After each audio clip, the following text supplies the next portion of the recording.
Hey guys, tonight we begin with the final days of Queen Elizabeth I, the last Tudor monarch and one of England's most iconic rulers. She led her country through an age of flourishing art, decisive victories, and the forging of empire.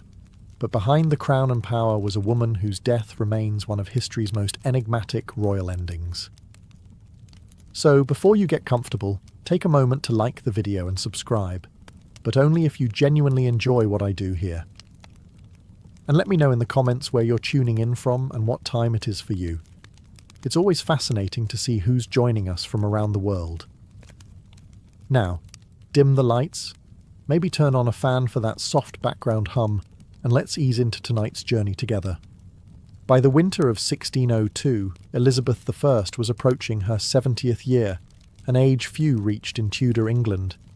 Her skin, once powdered into porcelain perfection, had begun to betray the fragility beneath. Her brilliant auburn wigs, once symbols of youthful power, now sat atop a body weathered by nearly half a century of rule. For 44 years, she had reigned alone. She had outlived rivals, buried suitors, and silenced every threat that rose against her. But now, the iron will that had defined the Queen was beginning to crack. Though her mind was still sharp, those around her noticed something was shifting. Her appetite had waned. Her presence at court had grown sporadic.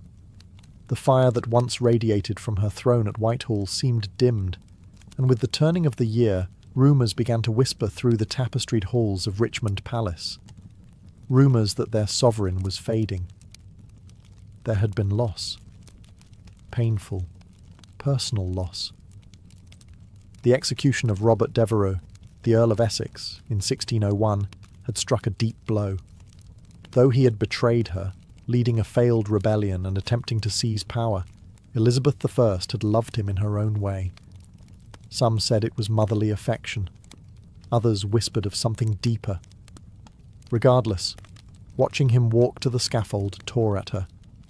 She never truly recovered from that grief. In her final winter, she would spend long hours standing, refusing to sleep, refusing to eat. Servants noted that she rarely sat, and even less did she speak. When she did, her voice was thin, trailing like smoke. Sometimes she would gaze into the empty fireplace for hours, unmoving, as if staring into something far beyond it, something only she could see. The court began to prepare. Physicians offered tinctures, tonics, and prayers, but the Queen dismissed them all. Ministers gently urged her to rest, to speak, to name a successor, but the once commanding monarch only shook her head. Something weighed on her heart, heavier than politics, heavier, perhaps, than the crown itself.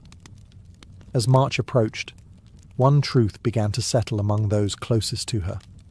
The reign of Elizabeth I was quietly, painfully, coming to an end. As the days passed, the gloom that filled Elizabeth I's private chamber at Richmond Palace deepened. The once vibrant court, famous for its music, pageantry, and lively discourse, had grown hushed. The Queen, who had dazzled Europe with her wit and resolve, was now wrapped in heavy silks, surrounded by shadows and silence. She no longer held council meetings, nor did she take her usual rides or walks in the gardens.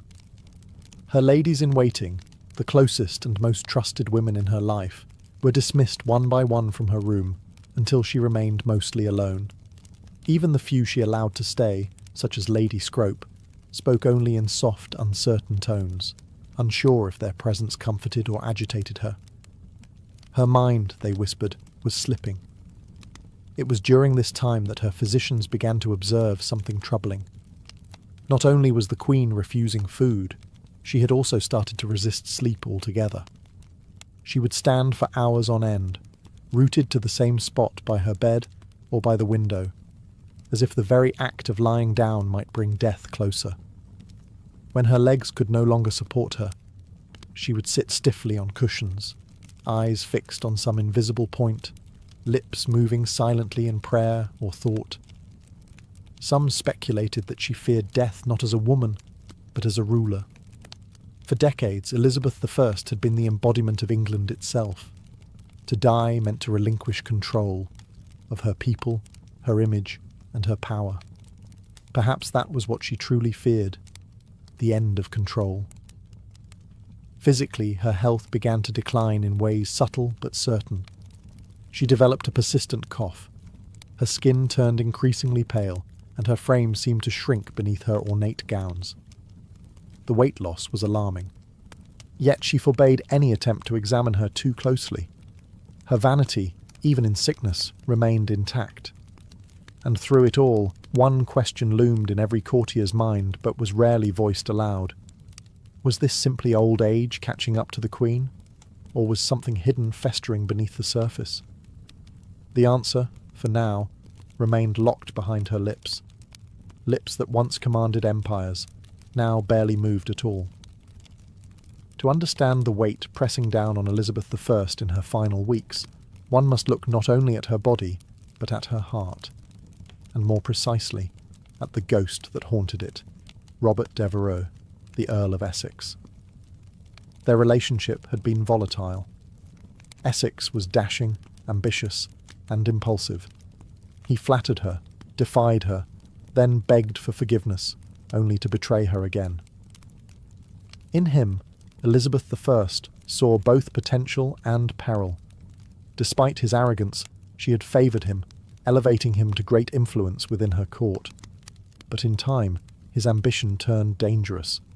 In 1601, he launched a coup, a desperate, ill-conceived rebellion to seize power.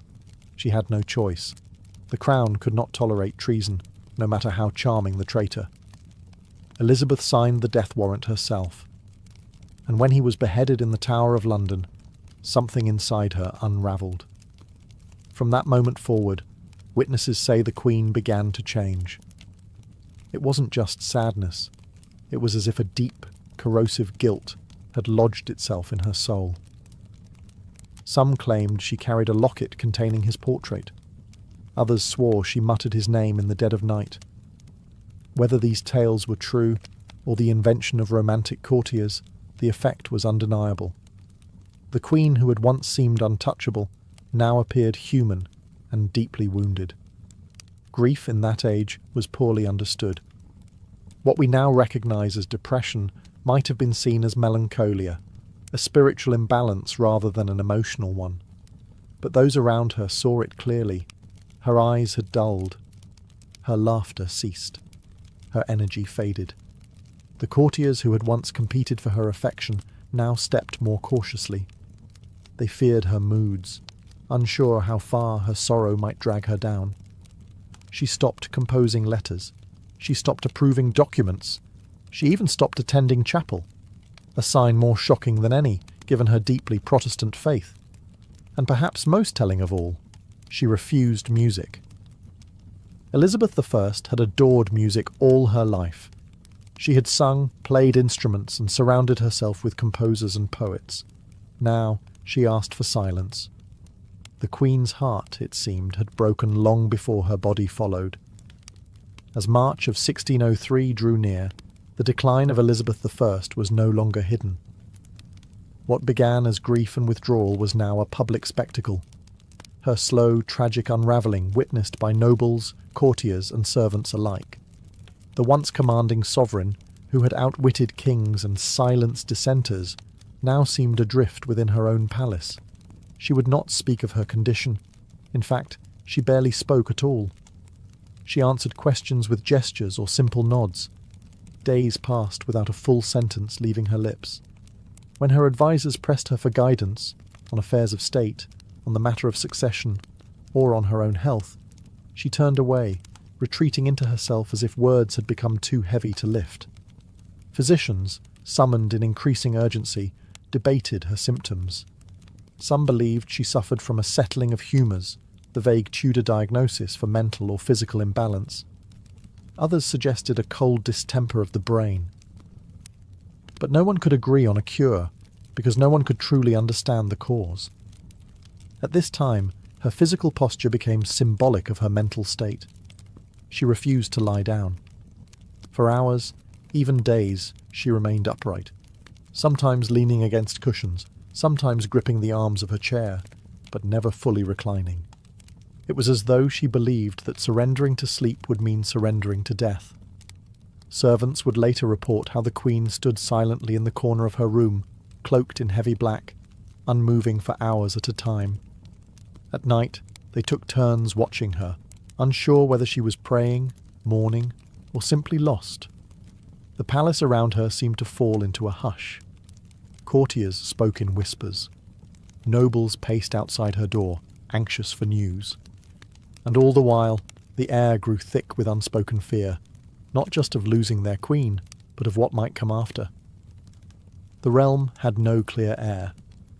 And though Elizabeth had long refused to name one, everyone suspected that James VI of Scotland would be chosen. But without her voice, without her seal, would her will be honoured?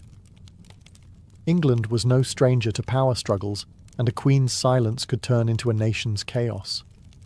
The silence was no longer just hers, it was England's, holding its breath. Among the many whispered theories about Elizabeth I's death, one stands out, not because of its drama, but because of its slow, invisible nature. It wasn't a sword or poison goblet that may have killed her, but rather something far more insidious, her makeup. For decades, the Queen had adorned her face with a signature white mask of beauty, a thick layer of cosmetic powder known as Venetian ceruse. It was a fashion born from the aristocracy, designed to signal nobility, purity, and wealth. The mixture, however, contained two key ingredients: vinegar and white lead. Yes, lead. A metal we now know to be toxic, even in small quantities. Applied daily, layer upon layer, this lead-based makeup was absorbed through the skin. Over time, it could damage the nervous system, weaken the muscles, cloud the mind, and ultimately shorten the lifespan. The symptoms of lead poisoning read like a shadowed list of Elizabeth's final months: fatigue, depression, tremors, loss of appetite, cognitive decline, and skin deterioration. Her contemporaries noted that her teeth had blackened and fallen out. Her hair, once bright and flame red, had thinned and disappeared. Her skin, beneath the paint, was marked by sores and blemishes, signs that were hidden from the public behind pearl-studded wigs and powdered masks. And yet, the Queen remained committed to the illusion. She insisted on presenting the image of eternal youth, even as her body rebelled. That makeup was not just vanity, it was armour, and like any armour, it came with weight. In this case, a poisonous one. Some modern historians believe that long-term lead exposure may have contributed significantly to her physical and mental decline. The irritability, the confusion, the refusal to sleep or eat. Even the depression that followed the death of Robert Devereux might have been magnified by chemical imbalance. But in her day, no one understood these dangers. Venetian ceruse was celebrated. It was even imported and used across Europe. The very thing that made Elizabeth I iconic may have also been one of the slowest, most cruel contributors to her downfall. In the end, the white mask that defined her public image may have also quietly hastened the fading of the woman beneath it. By the second week of March, 1603, the condition of Elizabeth I had become undeniable. Her courtiers now moved with urgency, though careful not to show panic. The Queen had stopped eating entirely. Her body, already thin, seemed to retreat into itself, her bones visible beneath the ornate fabrics that once projected power and grace. She was wasting away, and yet no one could give her illness a name. Tudor medicine had no clear diagnostic tools. There were no thermometers, no microscopes, no concept of infection as we know it. Illness was a matter of humours: blood, phlegm, yellow bile, and black bile. If those were imbalanced, disease followed. Treatments involved bleeding, herbal poultices, or purging the system. And yet, none of these worked. Because no one truly understood what was happening inside the Queen. Modern scholars have suggested that she may have succumbed to pneumonia. The cold air in Richmond Palace, mixed with long hours of standing and fasting, may have led to a lung infection. A persistent cough, chills, and a slow slide into delirium align with such a theory. And without antibiotics, even a mild case of pneumonia was potentially fatal. Others speculate blood poisoning, possibly due to abscessed teeth or infected sores under her cosmetics. Dental hygiene was poor, and Elizabeth had already lost several teeth. Infections in the mouth, if left untreated, could enter the bloodstream, a deadly condition known today as septicemia. But none of these possibilities could be confirmed in her time. And so, her physicians guessed. They used herbal tonics, tried warm compresses, and prayed. But Elizabeth would have none of it. She rejected all medicine. She would not allow incisions, nor bleedings.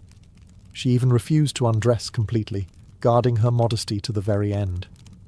And through it all, she said almost nothing. The silence around her became part of the illness. Her servants tiptoed. Her ladies wept in private. Her ministers watched, helpless, as the one figure who had dominated their lives for decades began to vanish, not in a blaze, but like a candle slowly dying in its holder. No one could help her. No one even knew what to call it. And so they simply waited for the end, or a miracle. Though her body was failing, it wasn't illness alone that burdened Elizabeth I. It was the immense, inescapable weight of rule. For over 4 decades, she had stood as the embodiment of England.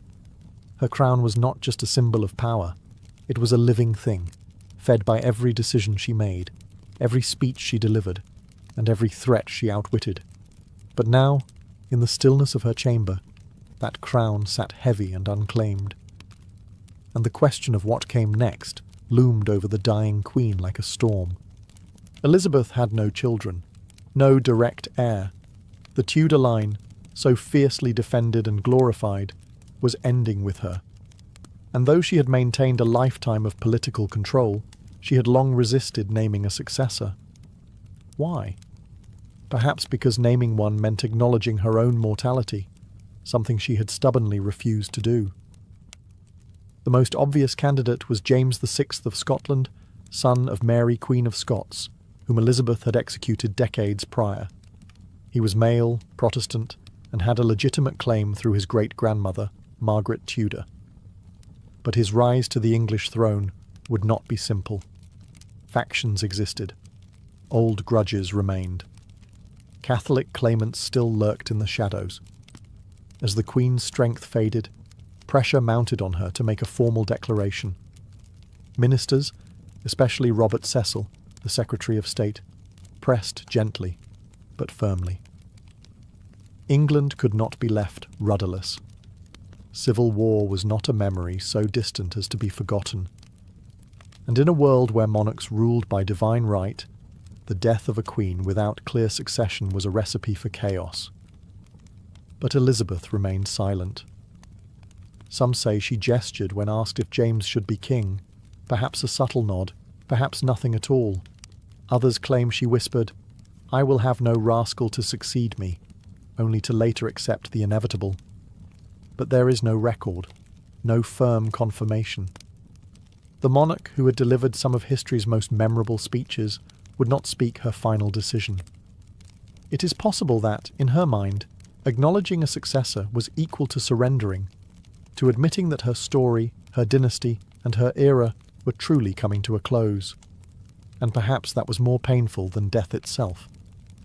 As March drew on and the hours grew colder, those attending Elizabeth I faced a peculiar and increasingly disturbing reality. The Queen refused to sleep. Not occasionally, but entirely. Days and nights blended into one endless vigil as she remained seated or standing in her chamber, eyes distant, spirit detached. To many, it seemed that the Queen was terrified not of death, but of what lay between her and death: rest. There were moments when her attendants begged her to lie down, but she resisted with such force that they stopped asking. Her refusal wasn't rooted in stubbornness alone. It carried the weight of superstition and sorrow. In Tudor times, sleep was often viewed as a temporary death, a time when the soul drifted dangerously close to the beyond. And Elizabeth I, despite her formidable logic and intellect, may have believed that if she closed her eyes, She would never open them again. And so, she sat. Sometimes hunched in her chair, other times leaning against the wall. She defied the limitations of her failing body. The swelling in her legs worsened. Her breathing grew shallow. But still, she would not lie in bed. Her servants tried to coax her with music. She turned it away. They brought warm drinks. She waved them off. She did not wish to be comforted, nor convinced. It was as if she was standing watch over her own death, refusing to give it an invitation. Eventually, her strength began to betray her. She collapsed several times. On one occasion, she was found crumpled beside her chair, unwilling to cry out for help. After that, her ladies-in-waiting took turns staying close, hovering like ghosts of the court she had once commanded. Even they no longer spoke to her unless spoken to first. The atmosphere in the room was one of reverence, sorrow, and dread. When at last she agreed to lie in bed, it was not from peace, but from exhaustion. Her body had given out. She was placed beneath the covers gently, like a fragile relic being lowered into silk. It was the first time she had rested in days, and for many, it felt like the beginning of the end. The moment Elizabeth I allowed herself to be laid in bed, her chamber transformed. The silence grew heavier, more sacred. Those closest to her gathered, advisors, ladies, physicians, each one aware that this was not just the death of a woman, but the closing of an age. The Tudor dynasty, which had ruled England for over a century, was ending with her final breath. The room was dim. Tapestries muffled footsteps. Candles flickered. Outside, the palace held its breath. No proclamations were issued, no bells tolled, only whispers passed through the corridors of Richmond Palace. Those who had served her for decades now found themselves standing still, waiting for a word, a sign, a farewell that would never come. Despite the gravity of the moment, Elizabeth I said nothing. She had once been a queen of eloquence. Her words could rouse armies, silence parliaments, and charm foreign courts.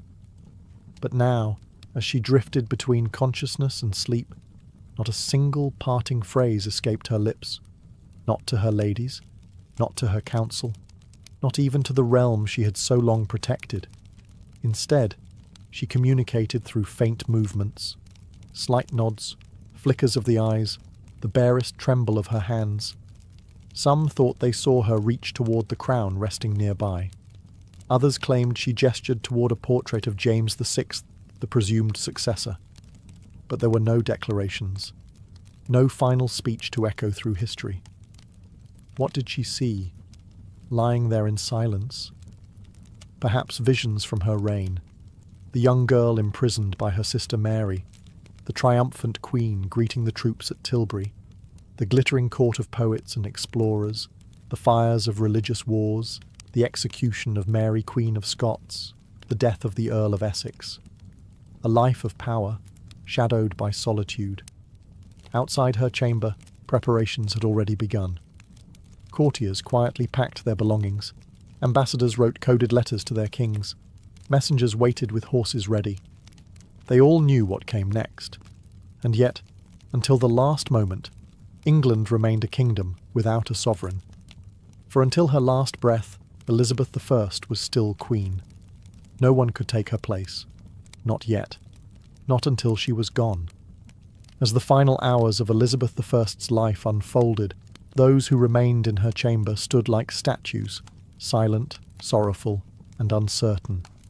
The Queen no longer responded to touch or sound. Her breathing had grown shallow, irregular.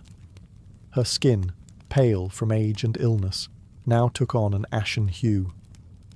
The fire in her had gone from a steady flame to a flickering ember. Lady Scrope, one of her most faithful attendants, refused to leave her side. She held the Queen's hand and dabbed her brow with linen soaked in rose water. Others stood in the background, whispering prayers, some aloud, others in their hearts. There was no ritual for this. There had never been a monarch like her before. Outside, Richmond Palace was wrapped in a quiet anxiety. No proclamation had yet been made, and still, No one dared call her death until the final breath passed. Messengers stood ready at the gates, prepared to ride to Scotland the moment it was confirmed, to deliver the news to James VI, the man who would be king. Inside, time seemed to warp. The minutes dragged like hours, and no one dared speak of what would come next. Even Robert Cecil, the chief architect of the peaceful transition to the House of Stuart, stood still, his papers folded in his hand. His greatest political manoeuvre, uniting England and Scotland under one crown, was moments away, yet entirely dependent on a woman in her final moments.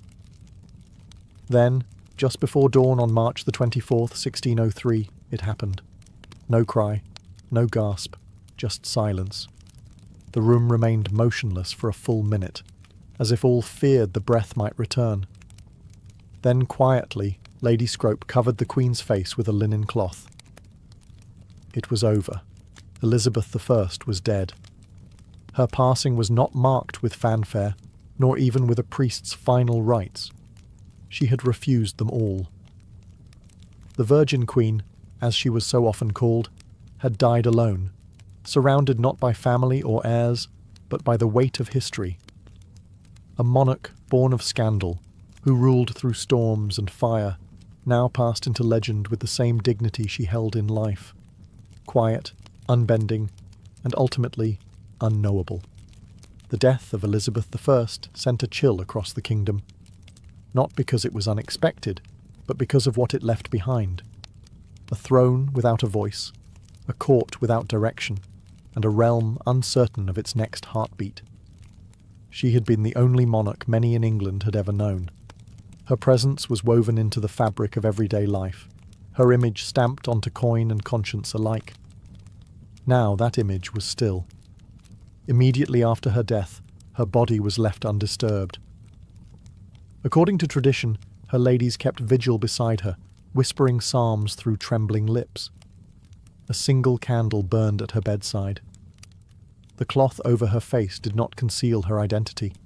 It preserved it, as though the nation needed one final moment to believe she was truly gone. But while grief settled inside the walls of Richmond, elsewhere, wheels were already turning. Robert Cecil, perhaps the only man who truly understood the scale of this moment, stepped into motion. His secret correspondences with James VI of Scotland had prepared for this day. The couriers were sent, riding with breathless urgency through muddy spring roads, carrying news that would transform two kingdoms. Meanwhile, back in London, the people waited. No bells rang. No mourning was declared. The court kept the death quiet for several hours, fearing unrest or opportunistic power plays. But word eventually seeped out, first through servants, then to merchants and clergy. The Queen was gone, and with her, so too went the Tudors. There was no child, no sibling, no cousin raised at her side to step into her place. Elizabeth had left behind no personal heir, only the political hope that her choice, unspoken but widely assumed, would be honoured. The Privy Council met in hushed tones. The moment was fragile. A kingdom needed direction, and fast. The fear of factionalism, of Catholic uprisings, of foreign meddling, all these haunted their thoughts. The bloodshed of past successions loomed like a shadow, yet the Queen's long silence had not stopped her government from preparing. Within hours of her death, the Council declared that James VI of Scotland would become James I of England. A new dynasty began, but even as the nation turned toward the future, it did so in mourning. For the woman who had shaped an age and left behind a silence no crown could fill. After the Council announced the succession of James VI, now James I of England, the focus shifted to the care of the Queen's body. Elizabeth I, who had guarded her image with almost obsessive control throughout her reign, could no longer maintain the illusion. The mask she had worn, both literal and symbolic, was beginning to fall away. In life, she had been meticulous about appearances. She rarely allowed herself to be seen without her full regalia, the white lead makeup, the elaborate gowns, the fiery wigs. Even in her final days, She kept her chamber darkened and denied most visitors. Vanity, yes, but also power. To appear weak was to risk everything in a court filled with ambition and knives. Now, in death, her body told a different story. As her ladies gently prepared her for burial, they began to see what had long been hidden beneath layers of silk and powder. Her skin bore the signs of age and illness, bruising, lesions, and the pale, unnatural hue from years of toxic cosmetics. Her hands, once adorned with rings and sceptres, were thin and bony. Her hair, what little remained, had turned wispy and white. There was no denying it. Elizabeth I had been dying long before she allowed anyone to see it. And yet, in death, there was something profound about her humanity. She was no longer Gloriana, the Virgin Queen, or the untouchable monarch on coins and canvases. She was a woman who had carried a kingdom on her back for 4 decades and paid the price with her body. No embalming was done immediately. The tradition at the time was to delay the burial to allow time for national mourning and for proper ceremony. Her body lay in state, dressed one final time in royal robes, crown placed above her brow, orb and sceptre at her side. For all the imperfections now visible, her people still came to pay respects, not just to the queen she had been, but to the person she had become. A woman of contradictions, powerful and alone, brilliant and burdened, fierce and fragile. The mask had slipped away, but what remained was not less regal, only more real.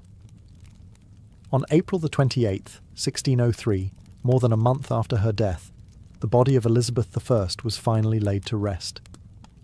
The delay had not been caused by negligence, but by reverence.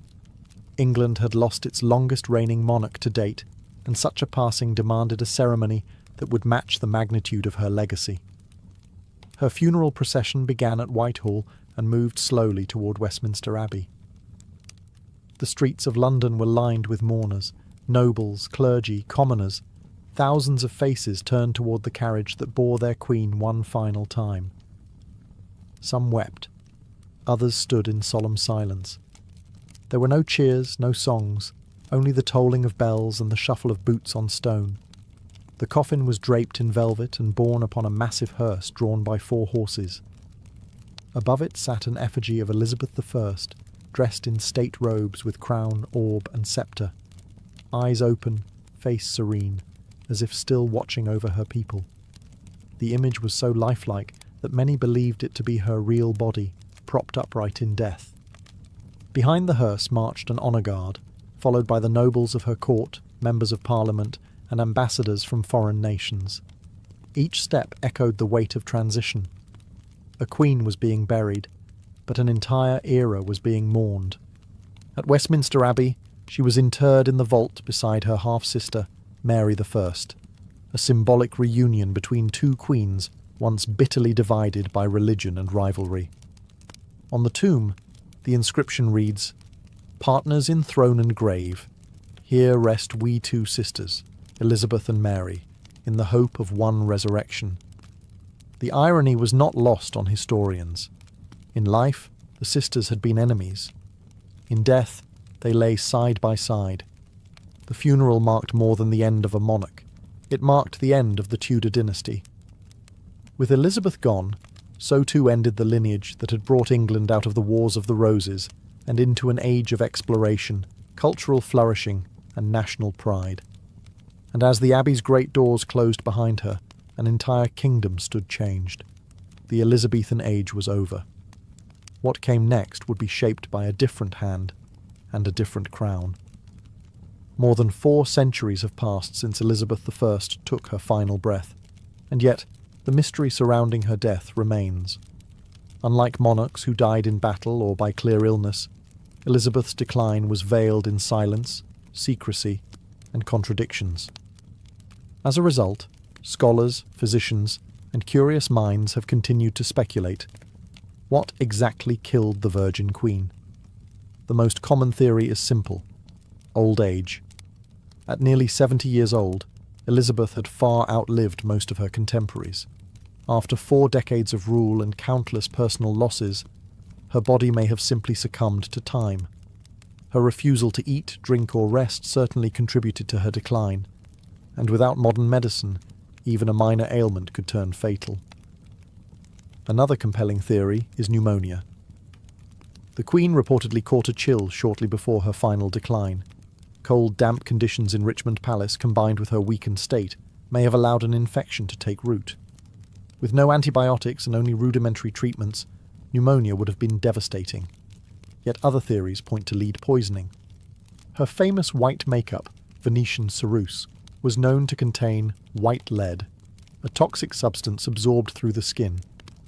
Over decades, it could have damaged her organs, caused psychological changes, and slowly poisoned her from within.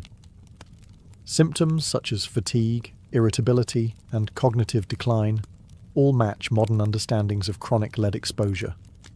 Then there is the possibility of blood poisoning, perhaps from an infected tooth or sore. Dental health was notoriously poor, and Elizabeth had suffered tooth loss and decay. A small infection could easily have entered her bloodstream, resulting in septicemia, a silent killer in an era without understanding of bacteria or sterilization. Finally, some historians explore the emotional and psychological toll, grief and depression. The loss of Robert Devereux and other beloved confidants seemed to break something within her. Her refusal to lie down, her long silences, her deep melancholy, all could be signs of profound psychological suffering, which, untreated, may have hastened her end. In truth, it may have been all of these factors: age, illness, poison, grief, woven together in a tapestry of decline. A queen who carried an empire may have finally been crushed beneath its weight. And yet, in her silence, she left no confession, only a legend. Elizabeth I's death was not merely the close of a life, it was the close of an identity that England had worn for more than 40 years. She had reigned alone, without husband or child, carving her image into the very soul of a nation. Her passing was quiet, private, and full of unanswered questions, but the echo of her reign thundered into the centuries that followed. The country she left behind was vastly different from the one she inherited. When she first ascended the throne in 1558, England was fractured by religious war, threatened by foreign powers, and teetering on the edge of instability. Through sheer will, political genius, and theatrical leadership, Elizabeth I transformed it into a formidable kingdom, confident, culturally vibrant, and respected on the world stage. Her death, however, revealed the fragility beneath that surface. She had held everything together through force of personality and presence. With her gone, a power vacuum threatened to reopen old wounds. The peaceful transition to James I marked a diplomatic victory, but also a seismic shift. The Tudor flame had gone out. The Stuart dawn was uncertain, and yet, what lingered in the minds of her people wasn't just the politics, it was her persona, the speeches at Tilbury, the defiant rejection of marriage, the cultivated image of the Virgin Queen, the jewels, the gowns, the high forehead, the poetic rhetoric. All of it became mythic. Even her final silence served her legacy. She exited the world on her own terms, offering no final word, no dying gasp for legacy or pity. In life, she had been a master of performance. In death, she let the silence speak louder than any closing act. To this day, historians still debate the details of her death, but few debate her impact. The Elizabethan age remains one of the most celebrated periods in English history. Her name became shorthand for a golden era of poetry, exploration, and national pride. And though her body rests quietly beneath the stones of Westminster Abbey, her story continues to live in pages, on stages, and in the very spirit of the monarchy she once ruled. She died alone. But she did not die forgotten. Long before chocolate bars lined grocery store shelves and hot cocoa warmed winter hands, cacao was something entirely different. It wasn't sweet. It wasn't even eaten. It was drunk, bitter, frothy, and sacred. And for the ancient peoples of Mesoamerica, this strange, powerful bean held more than flavor. It held meaning. Our story begins over 3,000 years ago, deep in the tropical rainforests of what is now southern Mexico. The Olmecs, considered one of the first complex civilizations in the Americas, were likely the earliest people to cultivate the cacao tree. Though much of their history is shrouded in mystery, archaeologists believe the Olmecs used cacao in rituals, and possibly as a ceremonial drink consumed by elite leaders or shamans. It was no ordinary refreshment. It was a vessel for spiritual power. But it was with the Maya civilization that cacao truly became a divine gift. The Maya, whose empire spanned much of Central America from around 250 to 900 CE, worshipped cacao as a sacred plant bestowed by the gods. According to their mythology, cacao was a gift from the gods of creation, part of the very foundation of human life. The Popol Vuh, a sacred Maya text, describes the gods forming humans from maize and cacao, binding them to the natural world. Cacao was reserved for important moments. Priests offered it during religious ceremonies. Nobles drank it during elaborate feasts. It was believed to invigorate the spirit and open a gateway to the divine. Served cold and mixed with chili, spices, or cornmeal, the cacao drink was rich, intense, and energizing. Often it was poured from vessel to create a frothy foam, a sign of prestige and quality. But cacao's value went even deeper than ritual. Maya markets used cacao beans as currency. A few beans could buy a tamale. 100 could buy a turkey. People stored them like money, traded them, and even made counterfeit versions from clay. To the Maya, chocolate wasn't a treat. It was life, power, wealth, and worship all in one. It was the drink of the gods, flowing through the veins of kings and priests. And its bitter, intoxicating taste marked the beginning of one of the most remarkable culinary journeys in human history. Among the Maya, cacao was more than a beverage. It was a living symbol of divine order, woven into the very fabric of daily life and cosmic belief. This small, bitter bean from the jungle was thought to be a sacred substance, capable of connecting mortals to the gods, the earth, and the afterlife.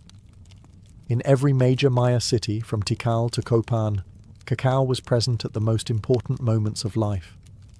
When rulers were crowned, cacao was poured. When marriages were sealed, it was drunk by both bride and groom. And when the dead were laid to rest, vessels of cacao accompanied them into the tomb, offerings meant to nourish their souls in the next world. Cacao was commonly consumed during religious ceremonies, often by the priestly and elite classes. These drinks were not sweet, nor were they taken casually. They were blended with chili peppers, maize, vanilla, and sometimes even blood, a powerful combination intended to invigorate the spirit and induce visions. It was believed that drinking cacao could bring one closer to the divine, opening the mind to prophecy or sacred insight. The Maya also believed cacao trees were sacred. Their curved branches and brightly coloured pods symbolized life, fertility, and abundance. In art, cacao often appeared alongside gods and ancestral spirits. On painted ceramics and carved stelae, you can see scenes of kings offering cacao to deities, or gods themselves emerging from the pods as if born of divine fruit. But cacao's role extended beyond religion. It was a staple of the social and economic world. Hosting a guest, you served cacao, negotiating peace, you drank cacao together. For the Maya, to share cacao was to recognize shared humanity, an unspoken contract of trust, respect, and elevated purpose. Even in the homes of the wealthy, cacao drinking was ceremonial. Special vessels were used, beautifully painted cups, often marked with glyphs identifying the owner and the specific purpose of the drink. These weren't just dishes, they were heirlooms, crafted with care and reverence. The reverence for cacao shaped the Maya identity. It was not just consumed, it was celebrated, revered, and trusted as a bridge between realms. In a world ruled by ritual and cosmic cycles, cacao was the drink that kept the universe in balance. Centuries after the Maya, another mighty civilization would rise and elevate cacao even further: the Aztecs. By the time Hernán Cortés and the Spanish conquistadors arrived in the early 1500s, cacao was not just a spiritual symbol or luxury item. In the Aztec Empire, it was an institution, used as money, medicine, and a royal indulgence. The Aztecs didn't grow cacao in the cool, dry climate of their capital, Tenochtitlan. Instead, they acquired it through trade or tribute. Conquered provinces in warmer southern regions were required to send cacao beans as payment to the imperial centre. Tons of beans flowed into the empire's coffers, stored in granaries like modern banks. Each bean had value. A small rabbit could cost 10 beans. A turkey hen might cost 100. Servants were paid in cacao. Debts were settled with it. To counterfeit a cacao bean, to hollow one out and fill it with dirt, was a serious crime. In Aztec society, cacao was as valuable as gold. But its worth went beyond economics. Cacao, known as xocolatl, was revered as a warrior's drink. It was consumed by nobles, priests, and military leaders, never by commoners. Prepared with water, chili, and sometimes maize, it was believed to energize the body and sharpen the mind before battle.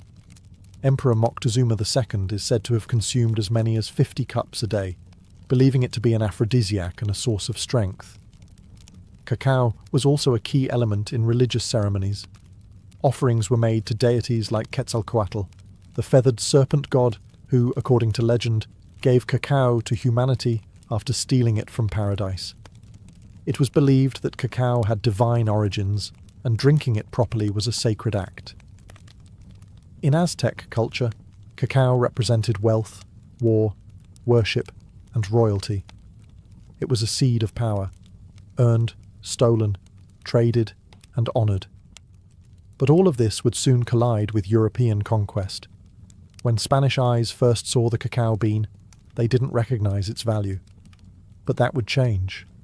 The bitter drink of warriors and kings was about to cross the ocean, where it would be forever transformed, sweetened, commodified, and woven into a global obsession. When Hernán Cortés and his band of conquistadors first arrived in the Aztec capital of Tenochtitlan in 1519, they encountered a world both foreign and magnificent. Towering temples, floating gardens, and bustling markets stunned the Europeans. But among all the wonders, one thing caught their attention again and again: the peculiar use of a dark, bitter drink made from crushed beans. The Spanish watched as Moctezuma II was served cup after cup of xocolatl in golden vessels. They observed warriors, nobles, and priests treating the substance with reverence. At first, they found it unpleasant, strange, unsweetened, spicy. Some even called it unpalatable.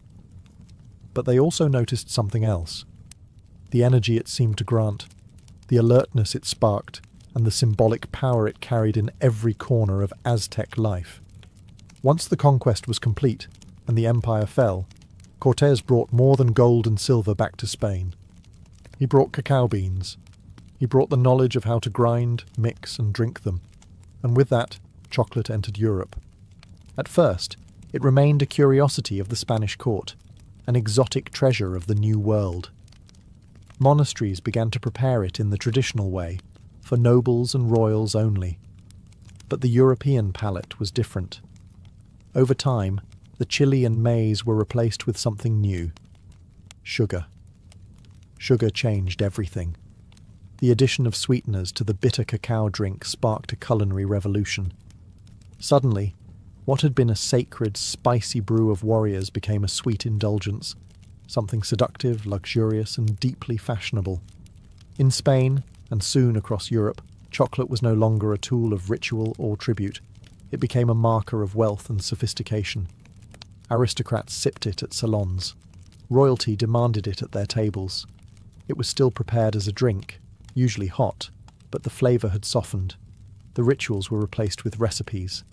The power once tied to gods and warriors now belonged to European elite. But even as chocolate delighted the palates of kings and queens, it carried a new bitterness, one not from taste, but from the human cost. To feed Europe's growing hunger for cacao and sugar, colonial plantations expanded, and behind them a new system of exploitation and slavery would begin. The drink of the gods had entered a new world, and it would never be the same. By the 17th century, chocolate had evolved from a sacred Mesoamerican ritual to a fashionable European delicacy. But behind this sweet transformation lay a growing darkness. The union of cacao and sugar, a pairing that delighted European palates, also became one of the driving forces behind one of history's most brutal systems, the transatlantic slave trade. As European demand for chocolate grew, so did the need for raw cacao. The lush equatorial regions of South America, Central America, and the Caribbean offered the perfect climate to grow the cacao tree. But harvesting it was labour-intensive. Cacao pods had to be picked by hand, split open, and the beans fermented, dried, and roasted. The same was true for sugarcane, another demanding crop. To maximise profit, colonial powers turned to slavery. The Portuguese, Spanish, French, Dutch, and British all participated in building plantation economies, fueled by enslaved labour.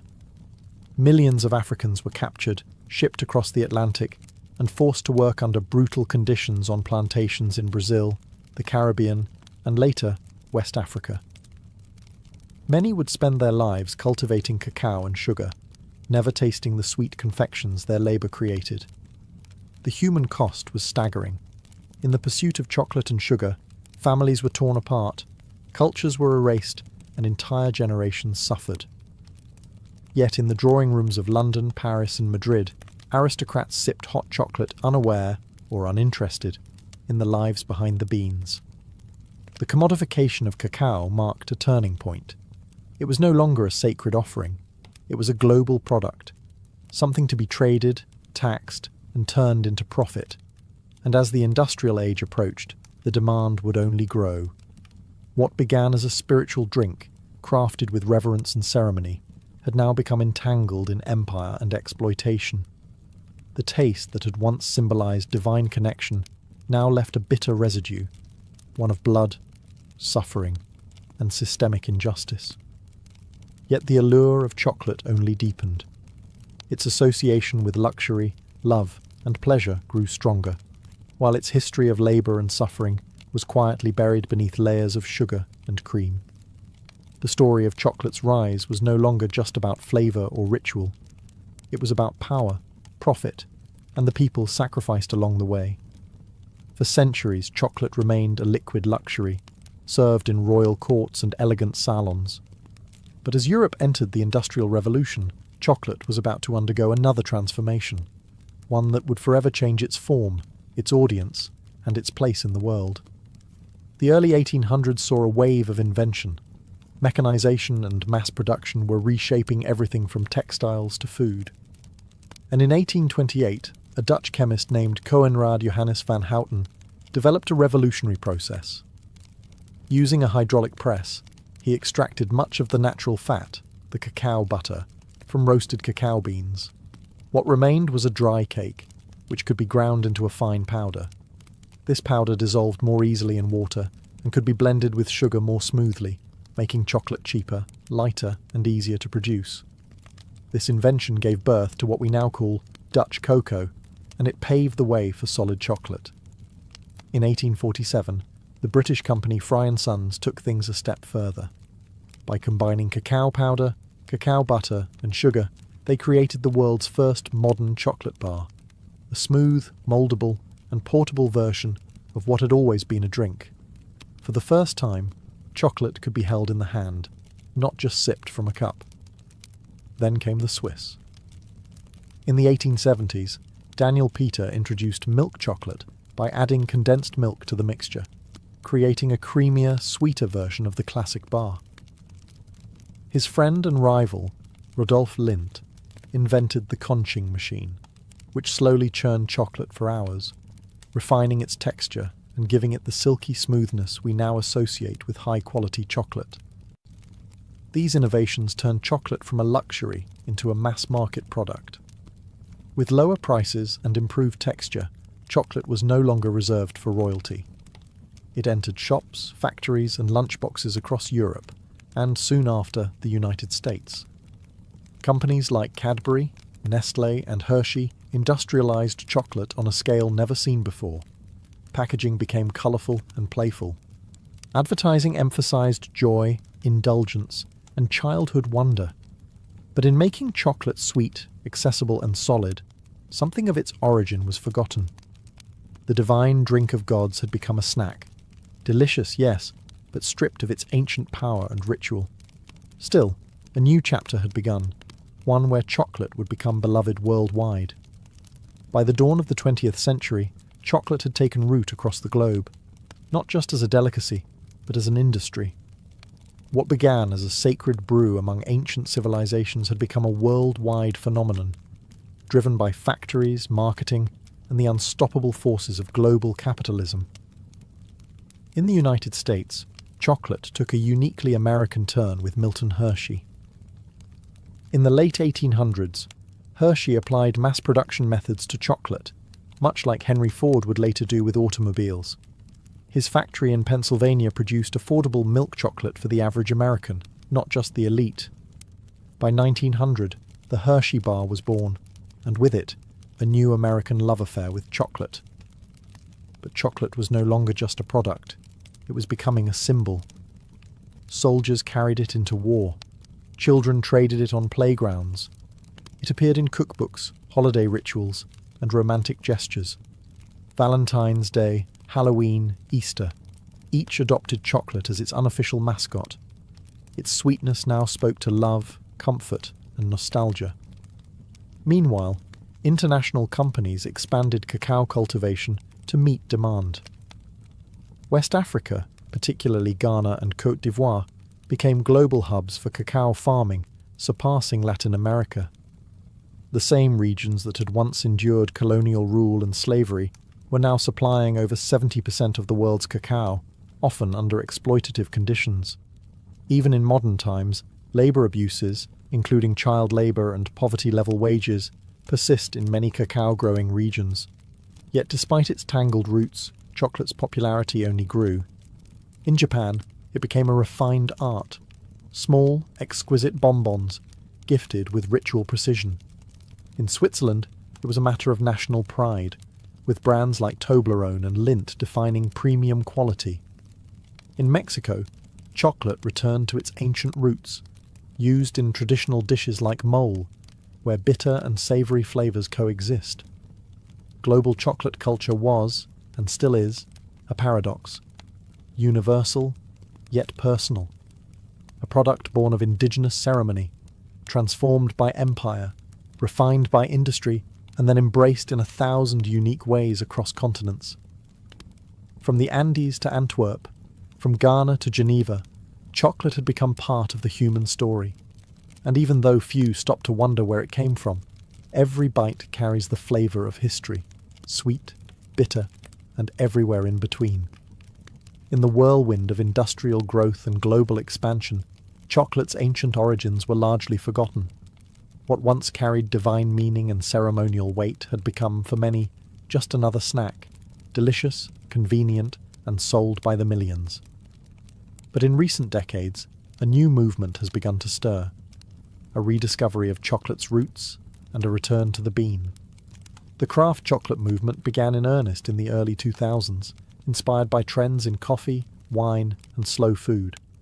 Artisans and chocolatiers across the world started asking, where does our chocolate come from?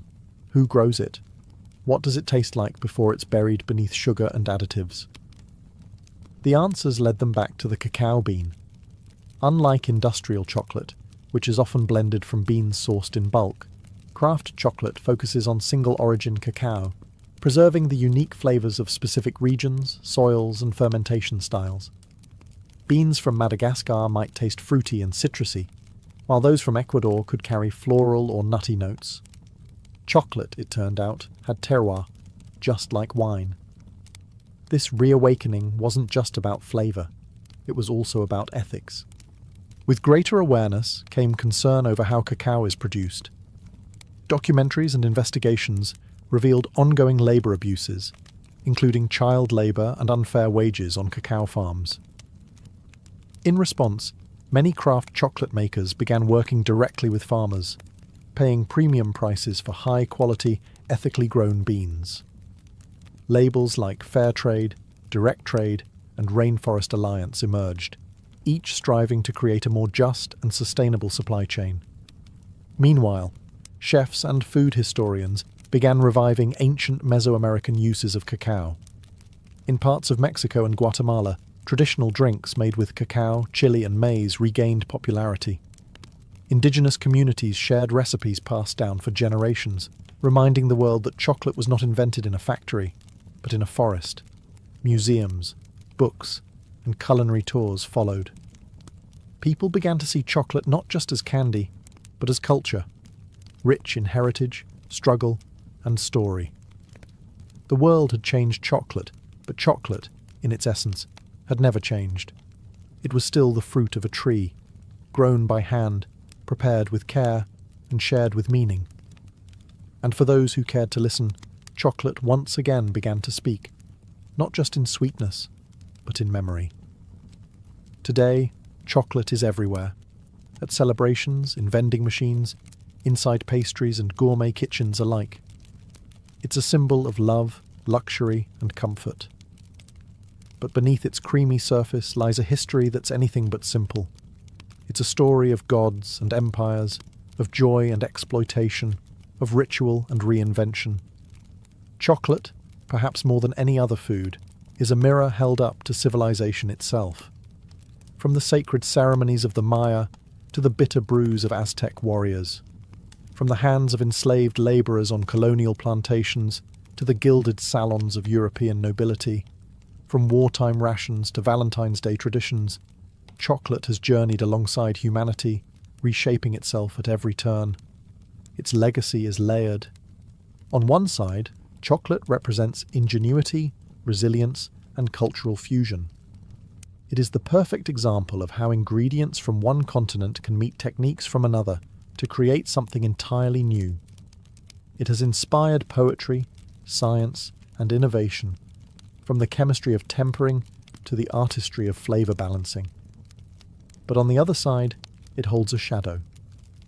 Much of the modern chocolate industry still depends on the labour of impoverished farmers, many of whom have never tasted the chocolate bars their beans help produce.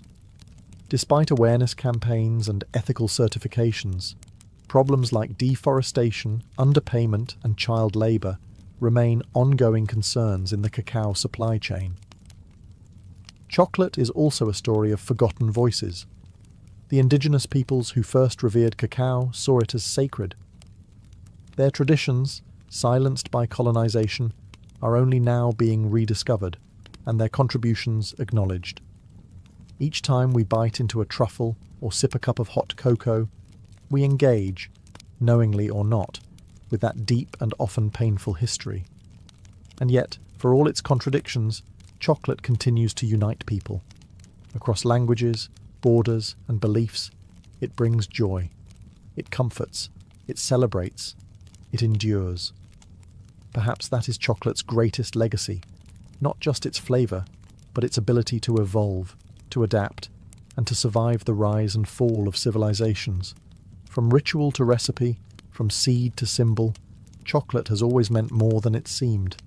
It is, in the end, not just a treat, but a story, one that even now we are still writing.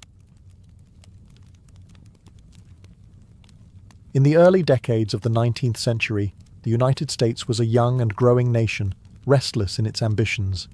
Its population was surging, and white settlers were pushing outward, hungry for farmland, gold, and opportunity. To many, the promise of the American frontier was a divine right. But to fulfill that dream, they looked westward, not into wilderness, as they imagined, but into lands already deeply rooted in memory, culture, and life. Those lands belonged to Native American nations. Among the most prominent were the Cherokee, Creek, Choctaw, Chickasaw, and Seminole, tribes with sophisticated political systems, written languages, newspapers, and schools. These were not scattered bands of nomads. They were sovereign communities, many of which had long tried to coexist with the United States on legal and diplomatic terms. The Cherokee Nation, in particular, had adopted numerous elements of American society in hopes of preserving their autonomy. They drafted a constitution modelled after that of the US, practiced agriculture, and many converted to Christianity. They published a bilingual newspaper. They even sent delegates to Washington. But to white settlers and politicians, assimilation was never enough. What they wanted was the land. Georgia, Alabama, Mississippi, and other southern states began encroaching more aggressively into native territories. They passed laws invalidating tribal governance, nullifying native property rights, and pressuring the federal government to act. The discovery of gold in northern Georgia only heightened the urgency.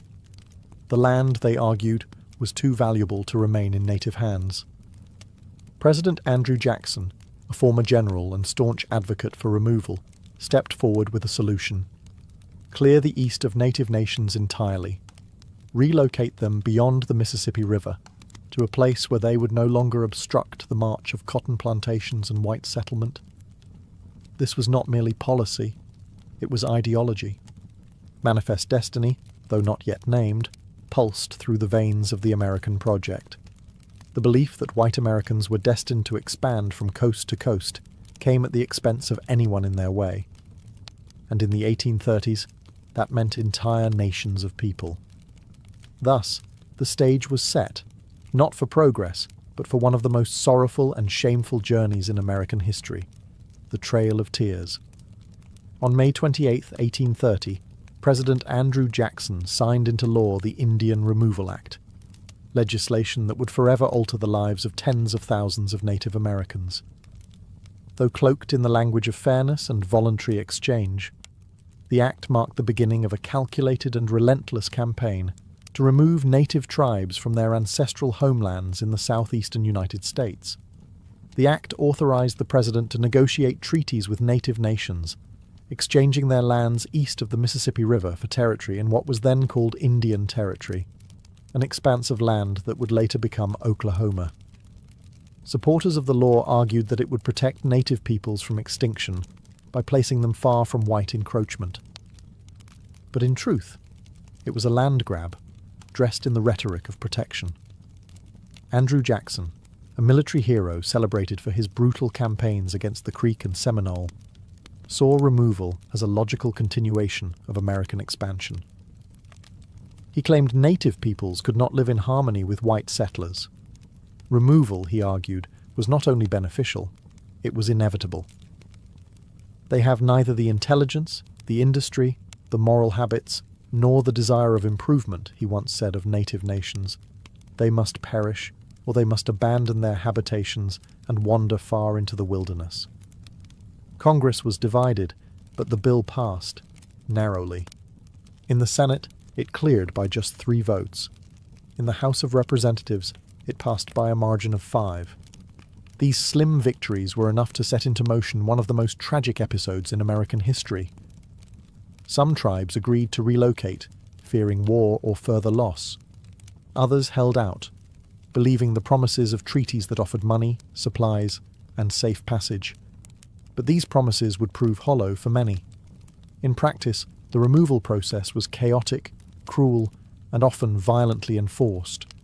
What the law claimed would be a peaceful transfer quickly became a nightmare of broken agreements, corruption, and forced marches. Entire communities were uprooted, homes burned, crops destroyed. Soldiers arrived at the doorsteps of families, ordering them to pack what they could carry. Behind them came settlers, ready to claim the cleared land. The Indian Removal Act didn't just redraw maps, it severed ancestral ties, destroyed lives, and exposed a bitter truth. American expansion was built not only on hope, but on heartbreak. While many tribes faced mounting pressure to sign removal treaties, the Cherokee Nation chose a different path, one grounded not in weapons, but in words and law. Determined to defend their sovereignty, the Cherokee took their fight to the courts of the United States, using the very legal system that had been used against them. Under the leadership of Principal Chief John Ross, the Cherokee drafted a constitution, created a formal government, and asserted their right to exist as a sovereign nation within U.S. borders. They believed that by proving their civilization and political structure mirrored that of the American Republic, they could protect their territory. Their resistance culminated in two landmark Supreme Court cases. In Cherokee Nation v. Georgia, 1831, the Cherokee sought a federal injunction against laws passed by the state of Georgia that stripped them of their rights and lands. The court, led by Chief Justice John Marshall, ruled that the Cherokee were not a foreign nation and thus had no standing to sue, a devastating blow. But the next year, a second case would shift the tide. In Worcester v. Georgia, 1832, the court ruled in favour of the Cherokee, declaring that the state of Georgia had no authority to impose laws on Cherokee territory. Marshall affirmed that the federal government alone could negotiate with sovereign native nations.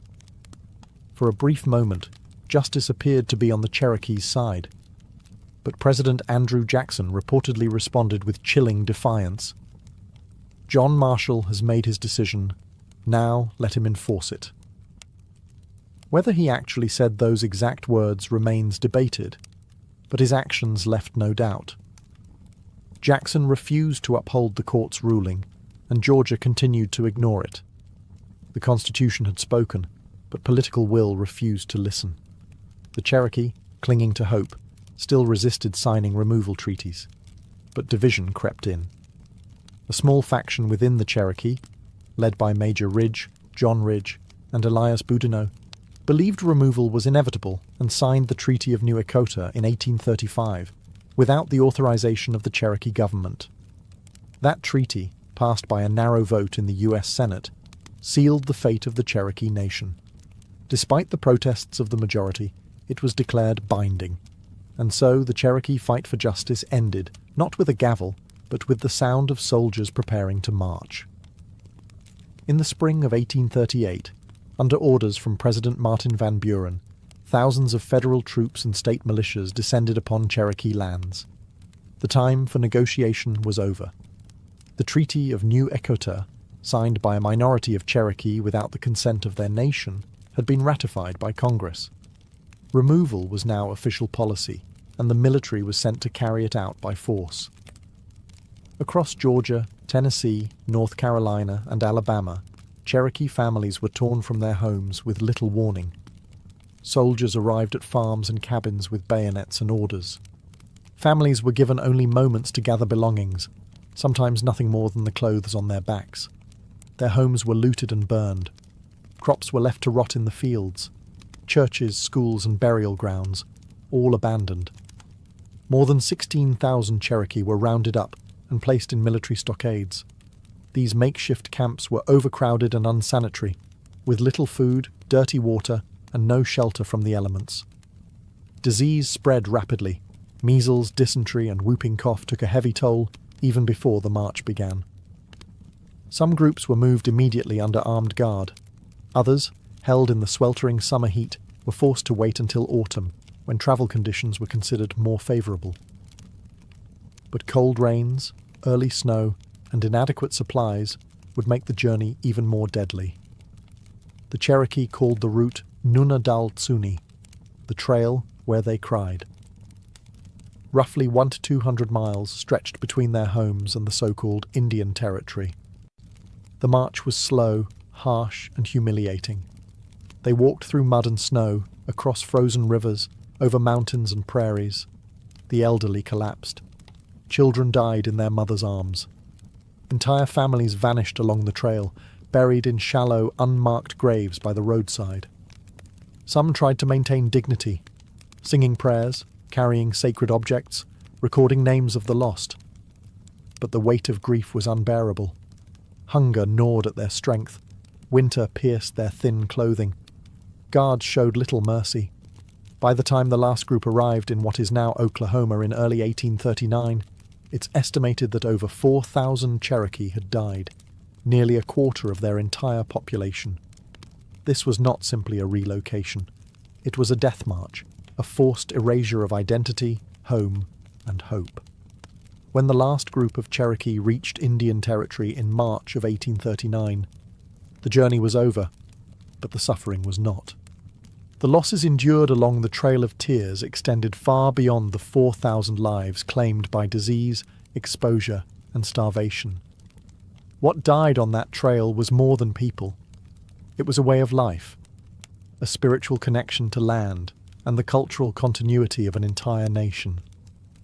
The trauma echoed through generations. Survivors arrived weakened, broken, and grieving. They had lost elders who carried traditional knowledge, children who had represented future hope, leaders who had defended their people with all the strength they had. There were no ceremonies for the dead, no time for mourning. The land they had been forced to settle was unfamiliar and often hostile. The promises made by the US government of protection, supplies, and fertile land were inconsistently honoured or ignored altogether. The physical wounds were matched by the emotional ones. The Cherokee had been a proud nation with schools, printing presses, and a constitution. They had trusted the legal system, believing that law would protect them. But their trust had been betrayed, their justice denied, their rights erased. Among the survivors, divisions deepened. The treaty party, those who had signed the Treaty of New Echota, were viewed by many as traitors. In June of 1839, just months after the relocation, Major Ridge, John Ridge, and Elias Boudinot were assassinated by fellow Cherokee in a wave of retribution. The unity of the nation, already battered by removal, now fractured further under the weight of internal conflict. And yet, even amidst devastation, the Cherokee endured. They rebuilt schools. They re-established their government. They began printing newspapers again. They held on to their language, their stories, their faith. The resilience that had once carried them through legal courts and diplomatic struggles now became the foundation of survival. Still, the scars of removal ran deep, and they remain today.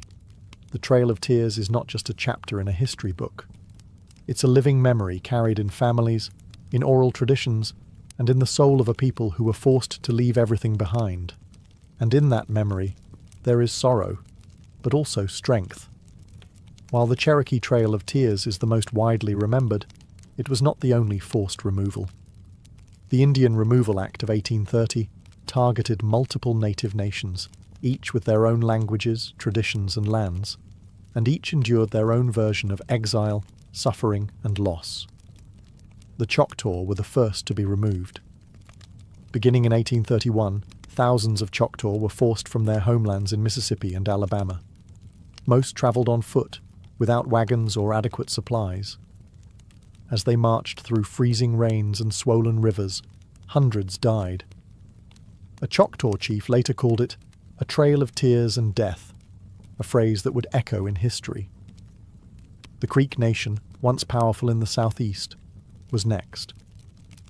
After years of broken treaties and violent clashes with settlers and militias, they too were rounded up and driven westward. In 1836, over 15,000 Creek were removed, many in chains. Thousands perished along the way, while others were sold into slavery or scattered from their kin. The Chickasaw negotiated payment for their lands before removal, but their journey was no less brutal. Delays in receiving compensation left them without resources, and hundreds died from disease and starvation during the move west. The Seminole of Florida resisted most fiercely. From 1835 to 1842, they waged guerrilla war against US forces in the swamps and forests. Leaders like Osceola became symbols of resistance. But even the Seminole could not withstand the weight of US military power forever. Thousands were captured or killed. Others were forcibly marched to Indian territory, while a small group fled deep into the Everglades, where their descendants remain today. In all, over 100,000 Native Americans from multiple nations were displaced during the removal era. The government called it policy, the settlers called it progress, but for Native peoples, it was catastrophe. Each nation's trail was different, but all shared the same themes: betrayal, suffering, and loss. Sacred homelands were stripped away. Cultural centers were shattered. The bonds of community, family, and memory were stretched to the brink. And yet, these nations carried their songs, their languages, and their spirit with them, into a new land that did not welcome them, but where they would find ways to survive. When the Cherokee, Choctaw, Creek, Chickasaw, and Seminole finally arrived in Indian Territory, what is now the state of Oklahoma, they found a land that was nothing like the one they'd been forced to leave. The federal government had promised fertile soil, safety from further encroachment, and permanent ownership of their new homes. But those promises, like so many before, would prove fragile. The land was unfamiliar, the climate harsher. For many, it was difficult to grow crops or rebuild homes using traditional methods. Winters were bitter and unpredictable. Summer droughts scorched the earth. Communities were scattered, with many families arriving months apart, or not at all. Diseases followed them: cholera, smallpox, influenza. Grief lived in every new settlement. The government aid that was promised, livestock, tools, food and money, often arrived late or not at all. Corruption plagued the system. Contractors cut corners, supplies were spoiled, resources meant to help resettled families start over were siphoned off by middlemen or bureaucrats with little oversight. Worse still, the land that had been guaranteed as a permanent Indian homeland was soon under threat. As settlers pushed westward and the borders of US states crept closer, new pressures emerged. Railroads began to carve through the land. Treaties were rewritten or ignored under pressure or manipulation. What had been set aside as sovereign territory began to shrink once again. Despite these hardships, the nations worked to rebuild. The Cherokee re-established their capital in Tahlequah and rebuilt schools and institutions. The Choctaw and Chickasaw reorganized their governments. New constitutions were written. Councils met.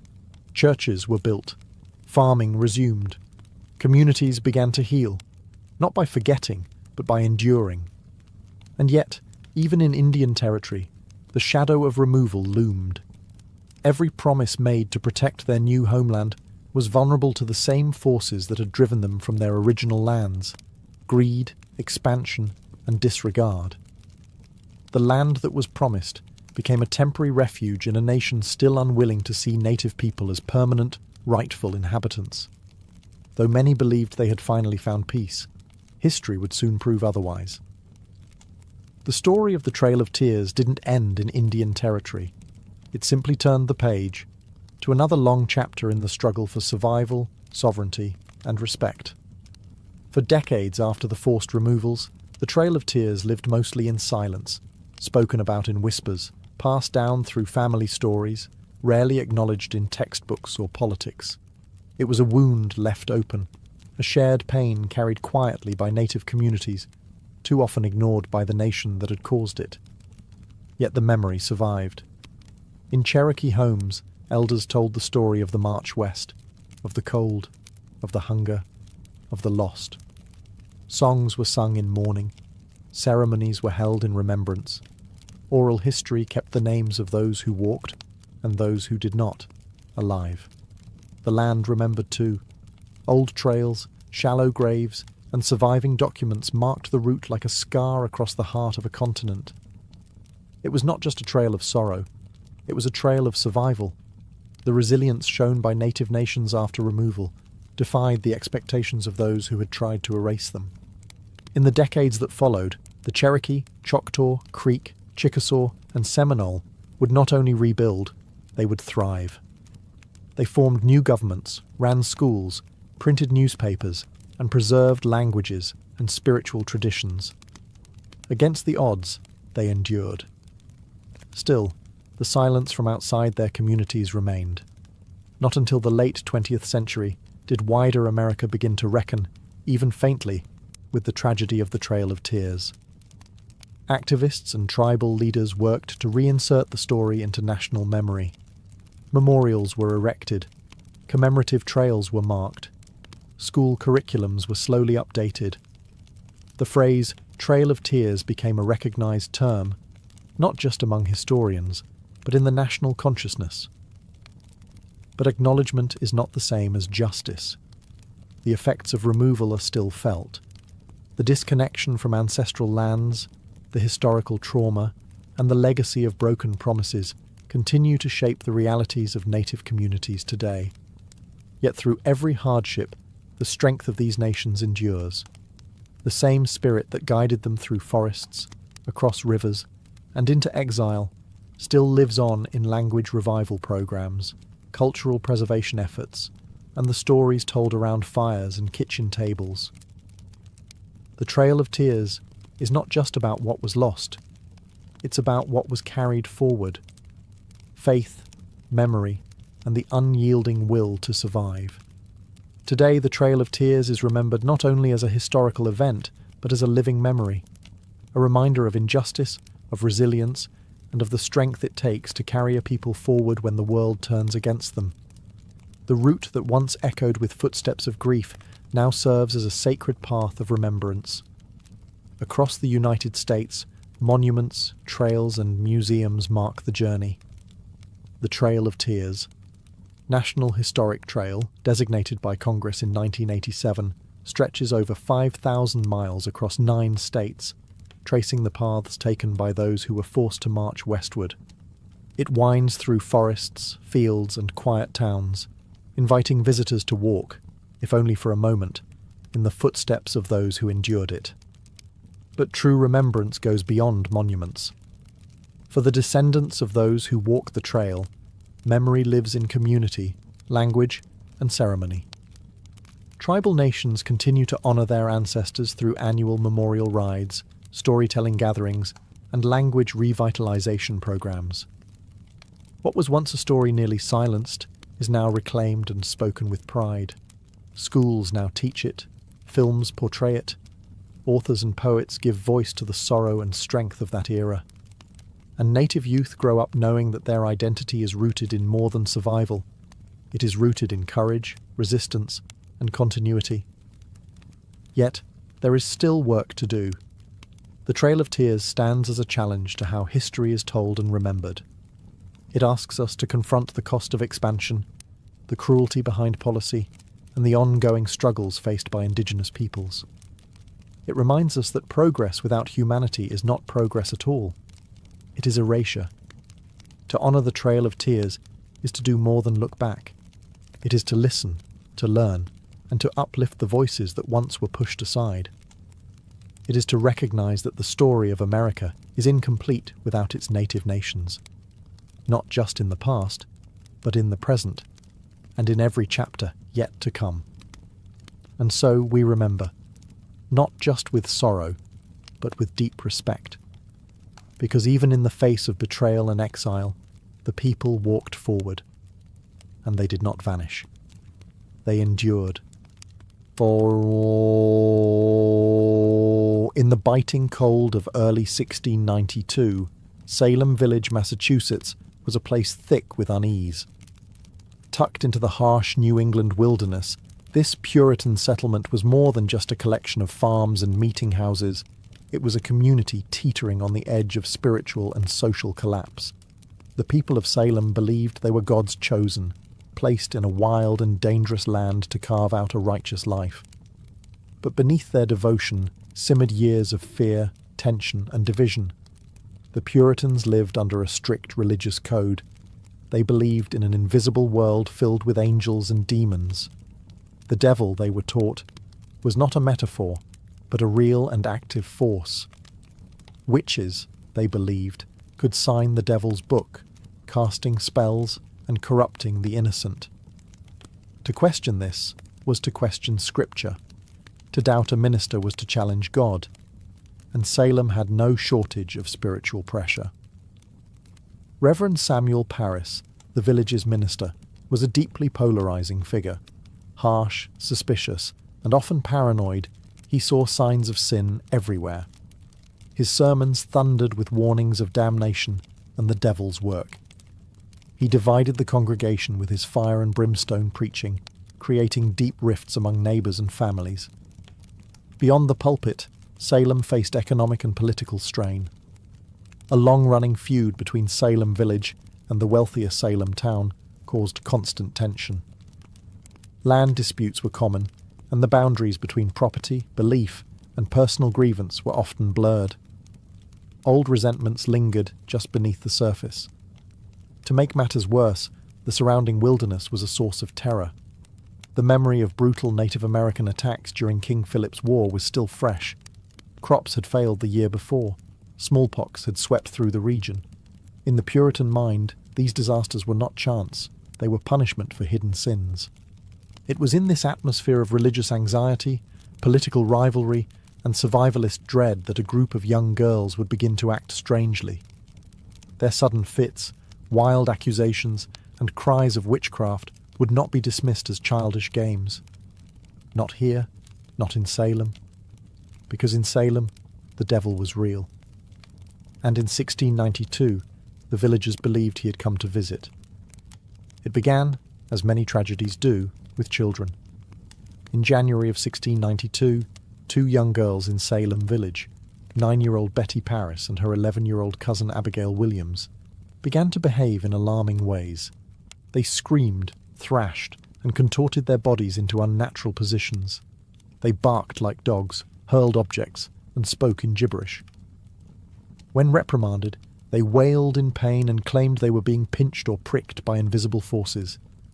Their afflictions confounded the adults around them. Reverend Samuel Paris, Betty's father, initially saw the behaviour as disturbing, but perhaps curable. A local doctor, William Griggs, examined the girls and gave a chilling diagnosis. They were under an evil hand.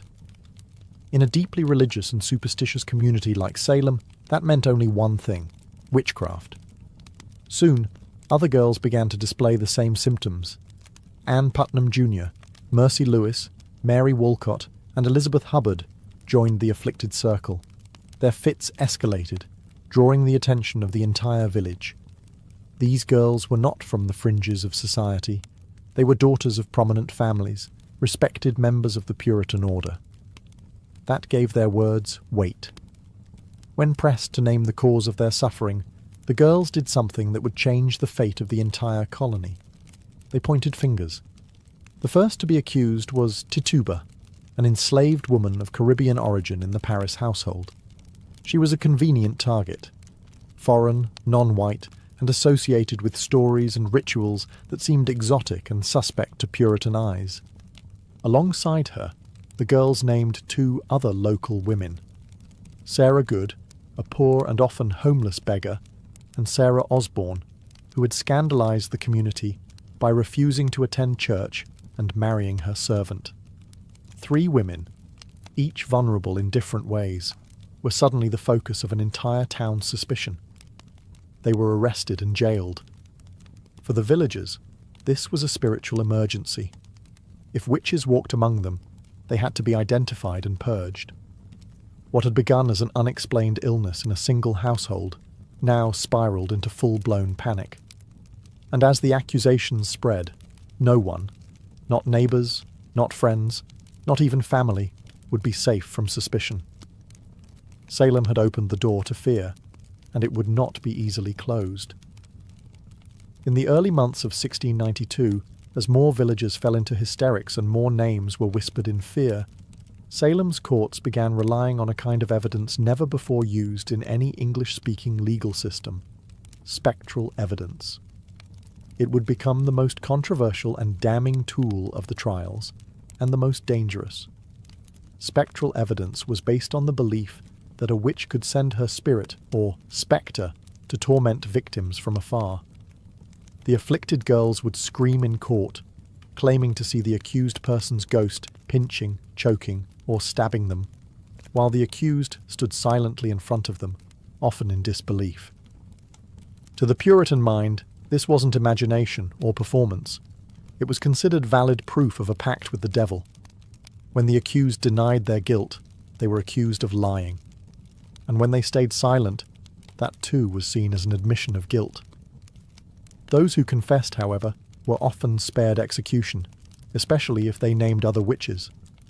This perverse incentive caused a wave of coerced confessions. Tituba, the enslaved woman accused first, confessed under pressure. She claimed that a tall man from Boston, clearly meant to suggest the devil, had visited her and promised her freedom if she served him. She described strange creatures, flying spirits, and even said she had seen a witch's book filled with signatures, implying that others in the village had also made deals with Satan.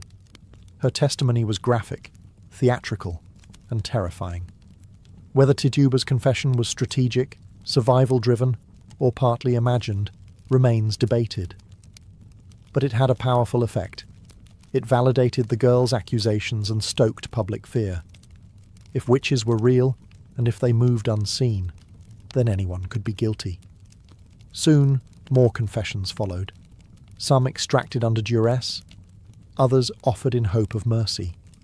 Those who refused to confess were often treated more harshly than those who admitted guilt. The line between truth and fantasy vanished in the candle-lit courtrooms. Hysteria drowned reason. Ministers urged caution, but too often their voices were ignored. Jails filled with the accused, farmers, midwives, churchgoers, even children. The foundations of justice in Salem were crumbling. A town once governed by scripture and order now answered to visions, screams, and shadows. And still, the accusations grew. By the spring of 1692, the accusations had overwhelmed Salem's jails. What began as a local disturbance had spread into a full-blown judicial crisis, with more than 100 people imprisoned and the colony struggling to process the chaos. In response, Massachusetts Governor William Phips established a special court, the Court of Oyer and Terminer, meaning to hear and determine, specifically to handle the witchcraft cases. The court convened in Salem town, and its judges included respected men like William Stoughton, Samuel Sewall, and John Hathorne. But even their experience and stature couldn't shield the proceedings from hysteria. The rules of evidence bent to fear. Spectral evidence was accepted. Hearsay was common, and doubt, even skepticism, was considered dangerous.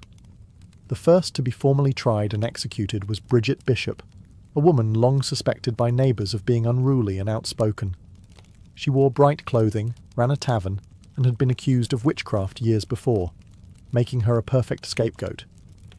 During her trial in June, the afflicted girls claimed to see her spectre pinching and mocking them in the courtroom. When she denied all charges, her resistance was taken as proof of guilt. Bridget was convicted swiftly and hanged on June 10th, 1692. She would not be the last.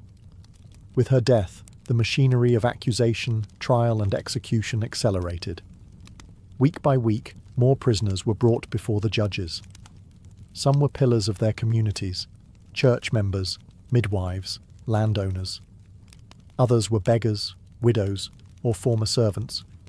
What united them was not guilt, but suspicion, and in many cases, the misfortune of being disliked, envied, or simply misunderstood.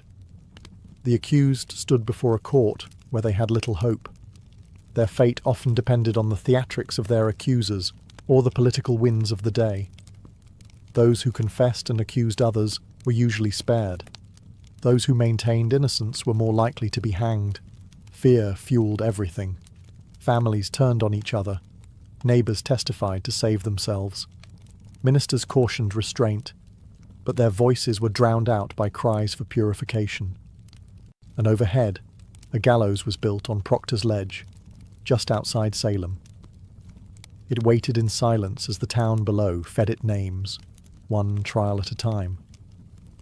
By the height of the summer of 1692, Salem was no longer a town. It was a furnace, burning with fear, accusation, and righteous fury.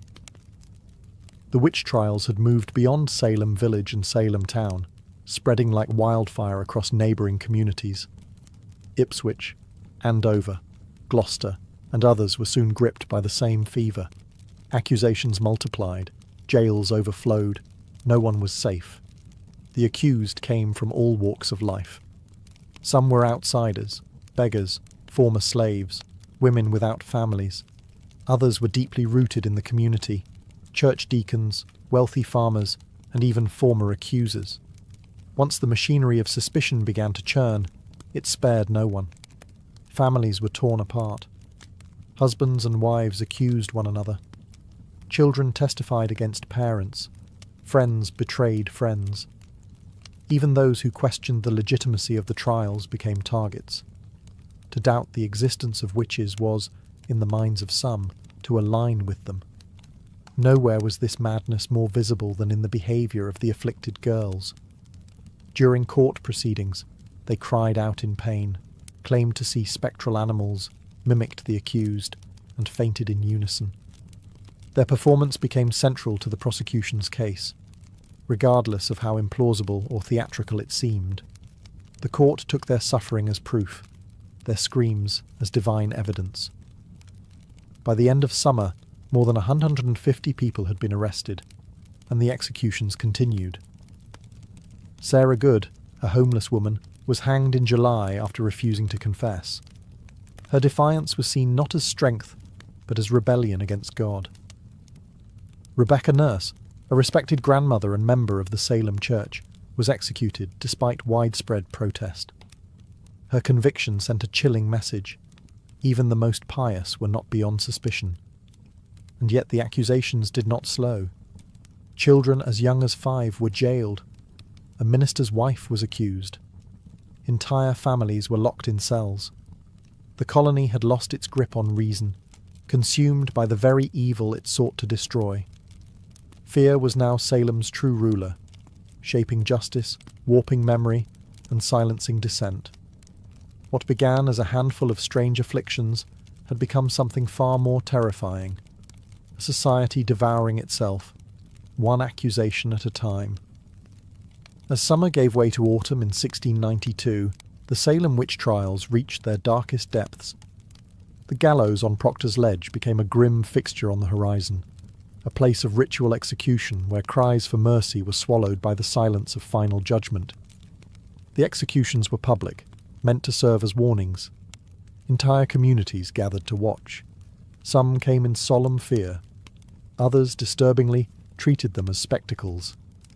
One by one, the convicted were led to the scaffold, bound and praying, until the trapdoors dropped and another life ended in the name of righteousness. In total, 19 people were hanged as witches, 14 women and 5 men. All maintained their innocence. Many died with prayers on their lips, or psalms recited through trembling voices. None of them received proper burials. As convicted witches, their bodies were denied church cemeteries.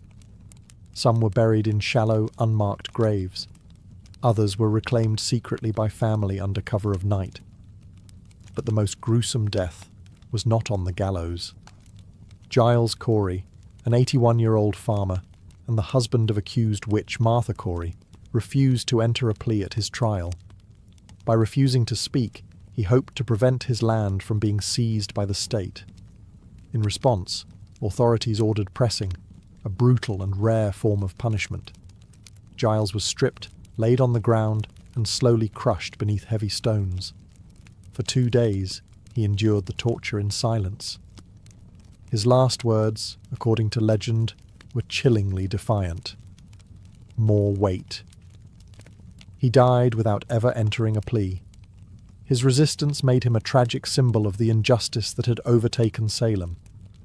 Inside the jails, those not yet executed faced horrific conditions. Pregnant women gave birth in filthy cells. The sick died of neglect.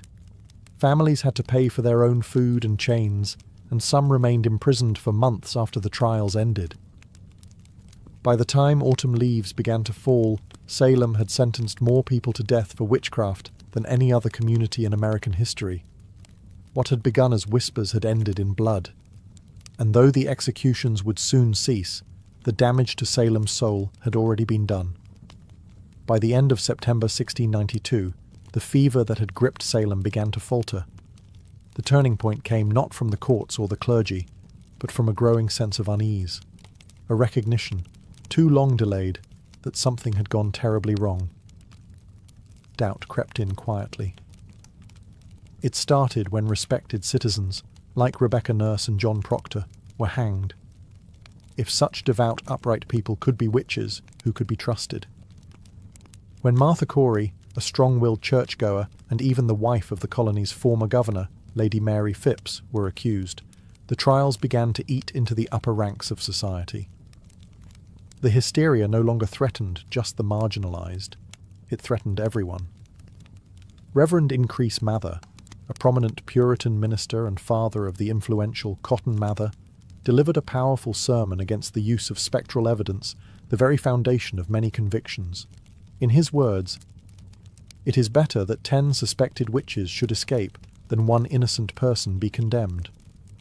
It was a radical reversal in tone and a quiet indictment of the court's methods. Others began to speak out as well. Ministers who had once supported the trials now urged caution. Families of the accused pleaded publicly. Communities neighbouring Salem watched with horror and began distancing themselves. Faced with rising criticism and political pressure, Governor William Phips finally acted. In October 1692, he disbanded the court of Oyer and Terminer. In its place, a new court was created, one that no longer accepted spectral evidence. The change was immediate. Of the remaining prisoners awaiting trial, most were found not guilty. For those convicted, many received reprieves. The executions stopped. Still, the damage had been done. 19 hanged, 1 pressed to death, over 100 imprisoned, dozens more traumatized, families ruined, reputations shattered. The tide had turned, but slowly. Though the courts had changed, it would take months, years, for the last prisoners to be released, and longer still for the community to fully reckon with its sins. But in that autumn, the panic receded. Silence returned to the gallows. The accuser's screams faded, and Salem, wounded and ashamed, was left to confront the cold reality that it had been not witches, but fear itself, that had ruled them. When the final prisoners were released in 1693, Salem was left with more than empty cells. It was left with guilt. The trials had ended, but the echoes of accusation, betrayal, and execution lingered in every home and church pew. A silence hung over the town, and beneath it, a deep unease. In the years that followed, many of those involved in the trials began to express regret. One of the most striking apologies came from Judge Samuel Sewall. On a January day in 1697, during a day of public fasting and prayer, Sewall stood before the congregation at Boston's South Church. In front of the entire assembly, he accepted blame and shame for his role in the trials and asked God for forgiveness. It was a rare act of public contrition, and it set the tone for the years that followed. Others were not so quick to apologize. Some judges and accusers remained silent or stood by their decisions, believing they had acted in good faith. But the growing consensus, especially among clergy, was that the court had erred terribly. Even Cotton Mather, who had initially defended the use of spectral evidence, softened his tone in later writings. In 1706, Anne Putnam Jr., one of the original accusers, only a child during the trials, offered a formal confession before her church. She admitted that her accusations had led to the deaths of innocent people. She claimed she had been deluded by Satan and begged forgiveness from God and her neighbours. Her words were among the few to acknowledge the specific names of the victims. Families of the accused struggled for decades to clear their relatives' names. In 1711, the Massachusetts legislature passed a bill restoring the civil rights of many of those convicted and awarded monetary compensation to their heirs. But the pain remained. Not all names were cleared, and not all families were compensated. Generations grew up in the shadow of the trials. And yet, over time, Salem tried to heal.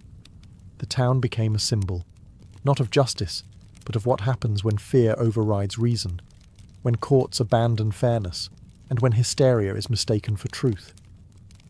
The reckoning had begun, but full justice, as history often shows, would remain elusive.